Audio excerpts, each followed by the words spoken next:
चलो अपने चल रहे थे लोक देवता। लोक देवताओं के अंतर्गत आज अपन पढ़ते हैं पाबूजी।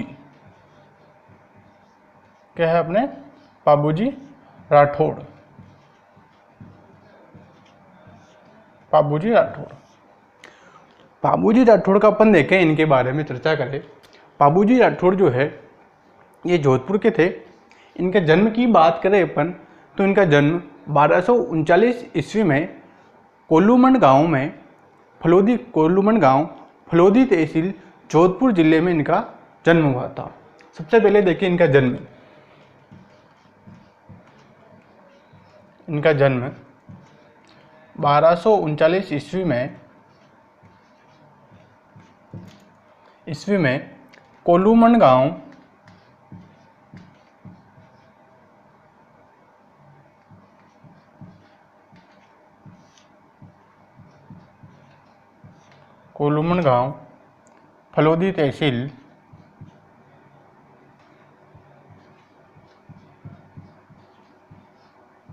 फलोदी तहसील जोधपुर जिले में इनका जन्म हुआ था।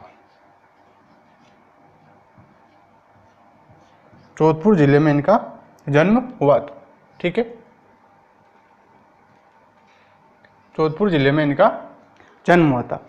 पाबूजी राठौड़ का जन्म 1239 ईस्वी में कोल्लूमंड गांव फलोदी तहसील जोधपुर जिले में इनका जन्म हुआ था। ये फलोदी जो है, फलोदी को राजस्थान का सबसे शुष्कतम स्थान भी कहते हैं। क्या कहते हैं? सबसे शुष्कतम स्थान में अपना क्या है? फलोदी जोधपुर ही है। ठीक है, सबसे शुष्कतम स्थान है। ठीक है, आगे बात करें इनके पिता का नाम।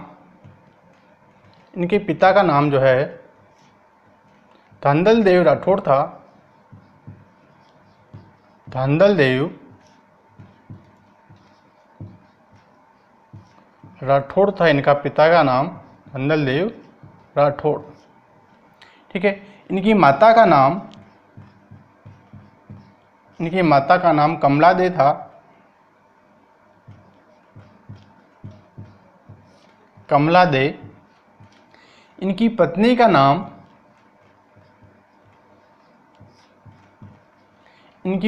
नाम जो है सुप्यार दे।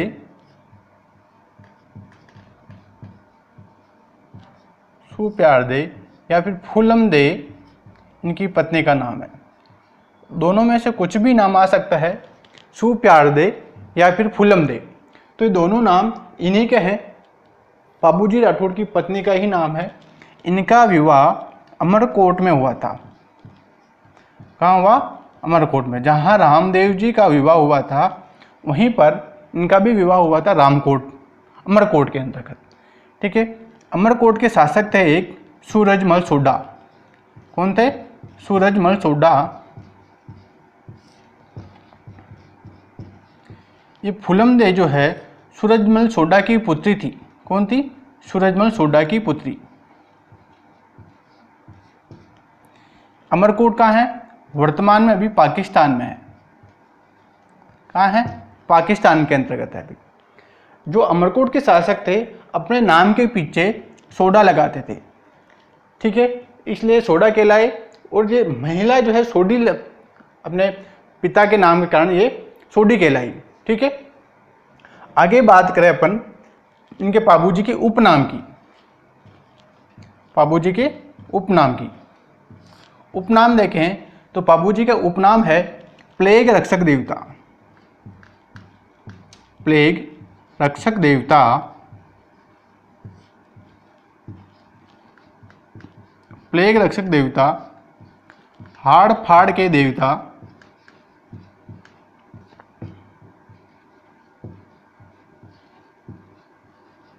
हाड़ फाड़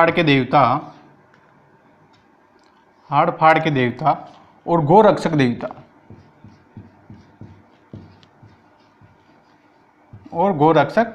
देवता। ये पाबूजी के उपनाम है। प्लेग रक्षक देवता इनका नाम इसलिए पड़ा क्योंकि जानवरों के अंतर्गत एक प्लेग की नामक बीमारी आती है। अगर इनके बाबूजी राठौड़ की पूजा अर्चना की जाती है तो जानवर के अंदर से, जैसे गाय, भैंस, ऊँट है, जो भी पशु, जो पालतू पशु है, उनके अंदर कोई प्लेग की बीमारी आती है, बाबूजी राठौड़ की पूजा अर्चना करने से वह जानवर के अंदर से भी वह बीमारी दूर हो जाती है। इसलिए इनको प्लेग रक्षक देवता भी कहते हैं, इनको हाड़ फाड़ देवता भी कहते हैं।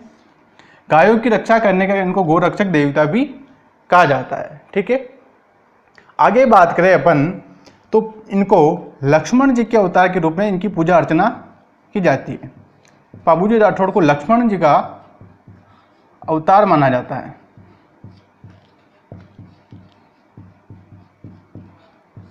लक्ष्मण जी का अवतार माना जाता है। इनको लक्ष्मण जी का अवतार माना जाता है। इनको लक्ष्मण जी का अवतार मानकर इनकी पूजा अर्चना की जाती है। ठीक है, आगे बात करें अपन तो बाबूजी राठौड़ को मारवाड़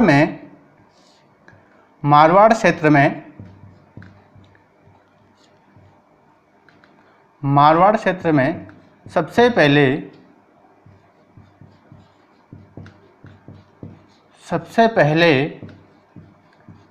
ऊंट लाने का श्रेय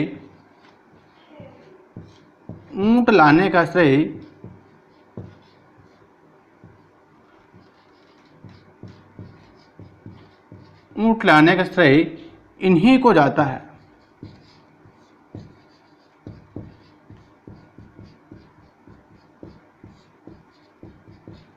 इसका मतलब हुआ कि अपने राजस्थान के मारवाड़ क्षेत्र में सबसे पहले ऊंट कौन लेके आए थे?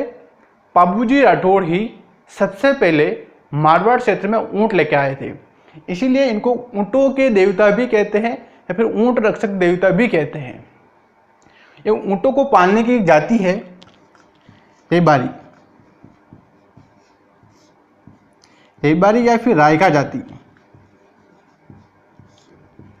जाति जो है बाबूजी को अपना आराध्य देव मानती है।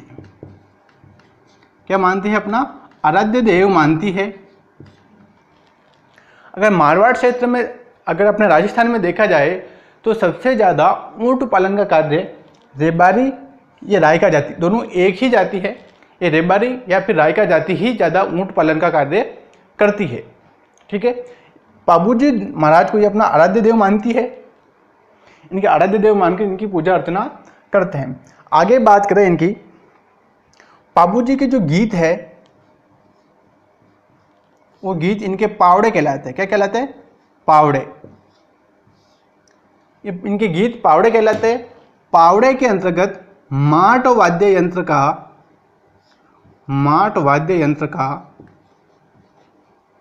प्रयोग किया जाता है। माट वाद्य यंत्र का प्रयोग किया जाता है।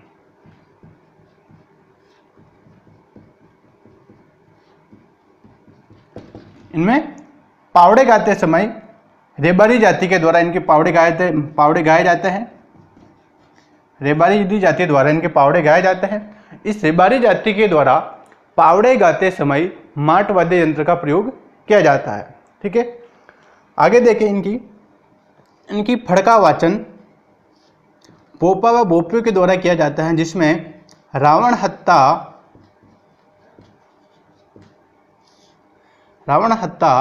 वाद्य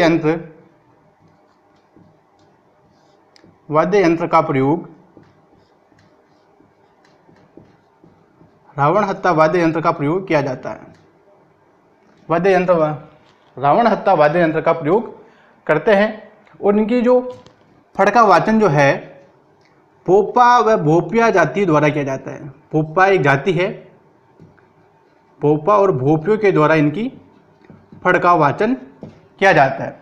अक्सर परीक्षा में पूछ लिया जाता है कि बाबूजी राठौड़ की फड़का वाचन कौन से वाद्य यंत्र के द्वारा किया जाता है, यानी किस वाद्य यंत्र के द्वारा फड़का वाचन किया जाता है?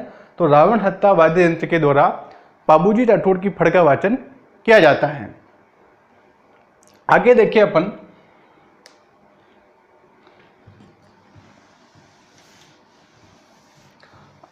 इनके ऊपर कुछ कवियों ने इनके ऊपर कुछ रचना लिखी है। उन रचना के बारे में देखिए अपन। पाबू जी के ऊपर कवियों ने रचना लिखी है, 3 कवियों ने रचना लिखी है। उस रचना को देखें अपन। सबसे पहले देखें अपन पाबू प्रकाश। पाबू प्रकाश, पाबू प्रकाश ये रचना जो है आसिया मोड़जी नामक एक कवि ने लिखी है। आसिया मोड़जी ने ये रचना लिखी है। ठीक है। दूसरी रचना है पाबूजीरा छंद। क्या रचना है? पाबूजीरा छंद। ये रचना लिखी है, कवि का नाम है बिट्ठू मारा। बिट्ठू मारा। ठीक है। तीसरी रचना है इनकी पाबूजीरा छंद और एक है पाबूजीरा सोरठा। पाबूजीरा सोरठा ये लिखी है, कवि का नाम है रामनाथ कविया।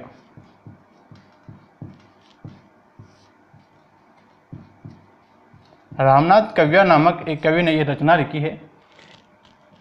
ये तीनों रचना जो है पाबूजी के यशोगान और उनके चमत्कारों से अभिभूत होकर इन कवियों ने यह रचना पाबूजी के यशोगान गाथा के अंतर्गत, यह रचना पाबूजी के अंतर्गत लिखी है।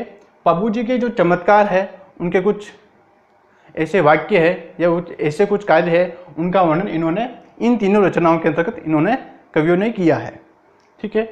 आगे अपन देखें तो पाबूजी को जो है मुस्लिम समाज,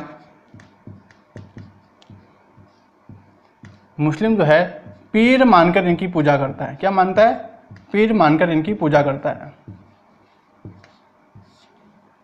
पीर मानकर पूजते हैं।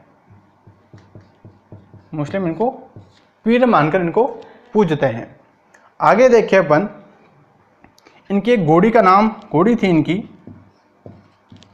उस घोड़ी का नाम है केसर कालमी। क्या नाम है?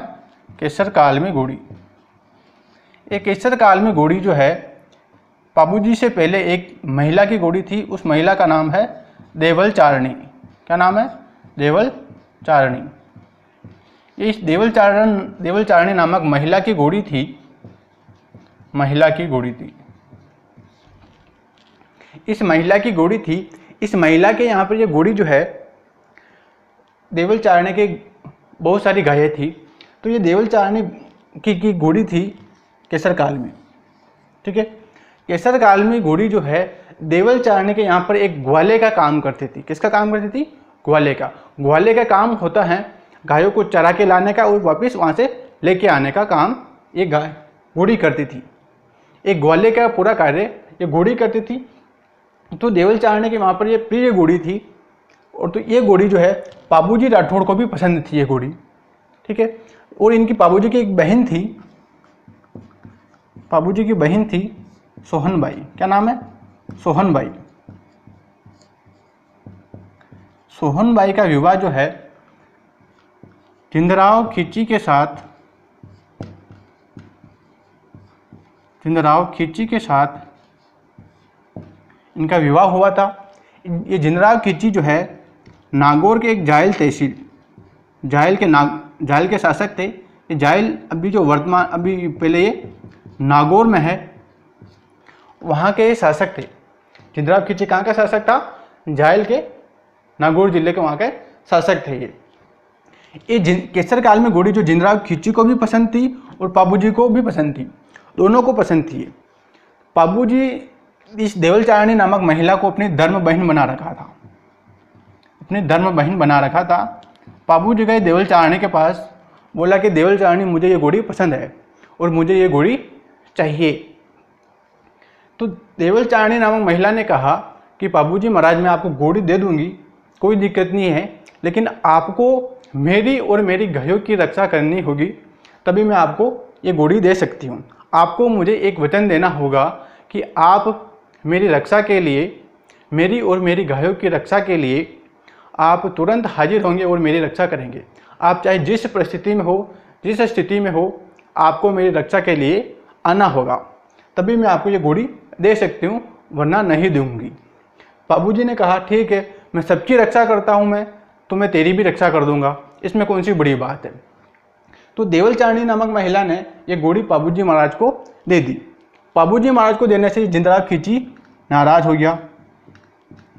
इसने नाराज होकर इस देवलचारिणी नामक महिला की गायों का अपहरण कर लिया। इसने गायों का अपहरण कर लिया। अपहरण करने के बाद में ये देवलचारिणी नामक महिला जो है पाबूजी के पास आती है।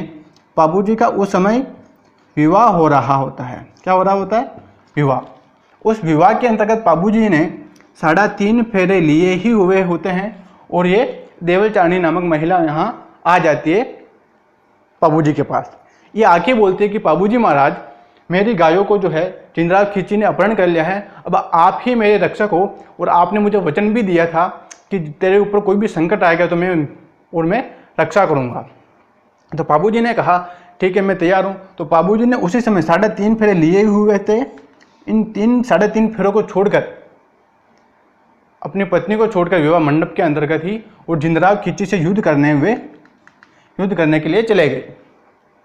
और पाबूजी महाराज इस जिंदराव खिची से युद्ध करते हुए वीर गति को प्राप्त हुए। वीर गति को प्राप्त हुए।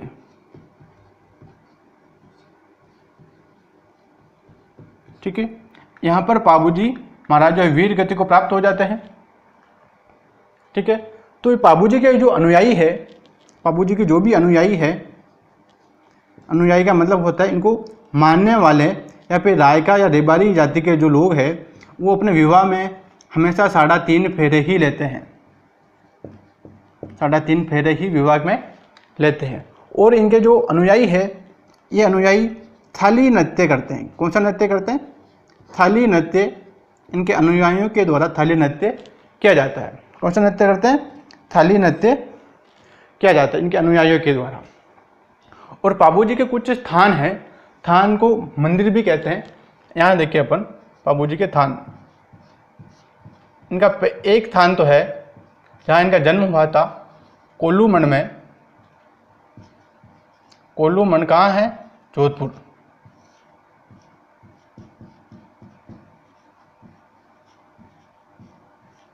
जोधपुर में है। दूसरा इनका थान जो है शिम्बूदड़ा।